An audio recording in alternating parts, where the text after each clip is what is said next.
UP और उत्तराखंड की खबरों के लिए एबीपी गंगा को सब्सक्राइब करें और बेल आइकन दबाएं।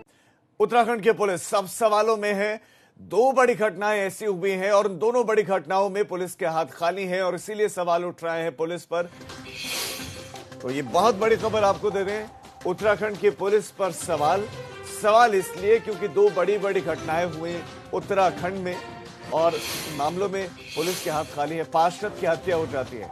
पार्षद की हत्या मामले में पुलिस को अभी तक कोई सुराग नहीं मिला। हरिद्वार डबल मर्डर मामले में भी पुलिस को कोई सुराग नहीं मिला। दोनों ही घटनाओं में पुलिस की नाकामी खुलकर सामने आ गई। उधम सिंह नगर में पार्षद की निर्मम हत्या की गई थी।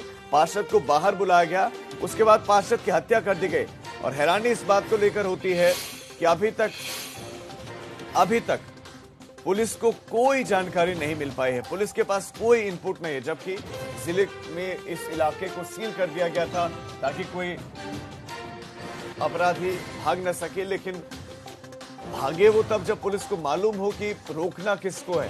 पुलिस को ये जानकारी तक नहीं है कि वो हत्यारे कौन थे। तो ये दो बड़ी घटनाएं और हरिद्वार में डबल मर्डर हुआ और इस मामले में भी पुलिस को कोई कामयाबी नहीं मिली है। हमारे संवाददाता विनोद दोनों ही खबरों पर ज्यादा जानकारी देंगे। विनोद, दो बड़ी घटनाएं हैं और दोनों बड़ी घटनाओं से ये बात तो स्पष्ट हो गया कि प्रोफेशनल पुलिसिंग की बात जरूर की जाती है, लेकिन यहां पर दिखता नहीं कि एक पार्षद को मार दिया जाता है और पुलिस के पास एक इनपुट तक नहीं है। हरिद्वार में डबल मर्डर हो जाता है, पुलिस के पास कोई जानकारी नहीं। क्या ये देहरादून तक बातें पहुंच रही हैं नहीं कि पुलिस क्या कर रही है?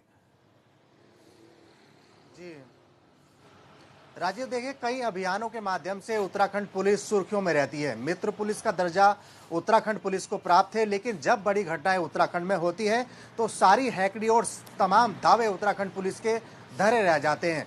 उधम सिंह नगर में 12 अक्टूबर को 9:30 बजे एक पार्षद की निर्मम हत्या कर दी गई सरेआम। उसमें अब तक कोई भी पुलिस के कोई इनपुट नहीं मिला है और हत्यारे लगातार पुलिस की गिरफ्त से बाहर हैं। और ऐसे में 2 दिन बाद ही ठीक हरिद्वार जनपद में एक बुजुर्ग दंपत्ति की निर्मम हत्या कर दी गई है, चाकुओं से गोदकर। उस पर भी पुलिस पूरी तरह से बैकफुट पर है।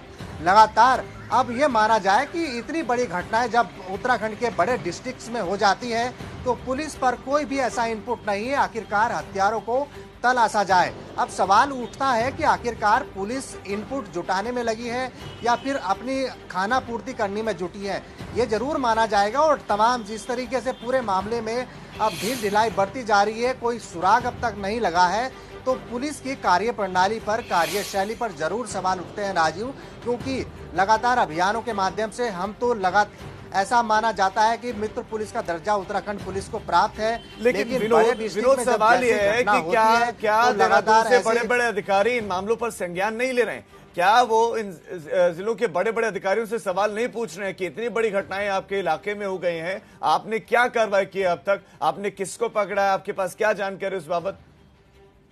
जी,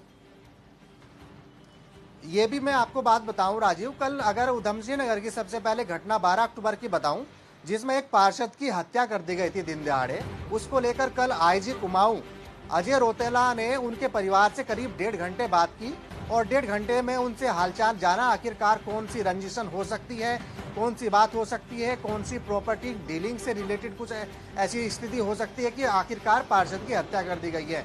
आईजी कुमाऊं उनके घर पर गए, मौके पर भी गए। और ऐसे में हरिद्वार की बात करें तो कल DG law and order Ashok Kumar Haridwar के निरीक्षण पर थे। उन्होंने एक प्रेस कॉन्फ्रेंस की और तमाम दिशा निर्देश दिए कि जो हत्यारे जो लगातार पुलिस की गिरफ्त से बाहर है उनको जल्द से जल्द पकड़ा जाए, घटना का अनावरण हो सके। लेकिन महत्वपूर्ण ये है राजीव, ये कोई पहली घटना नहीं है और बड़े डिस्ट्रिक्ट में ऐसी बड़ी घटनाएं होती हैं, इसीलिए सवाल उठ रहे हैं कि मित्र पुलिस तो पुलिसिंग की तरह जो पुलिसिंग उसको करनी चाहिए थी वो बेसिक चीजें नहीं कर रहे हैं।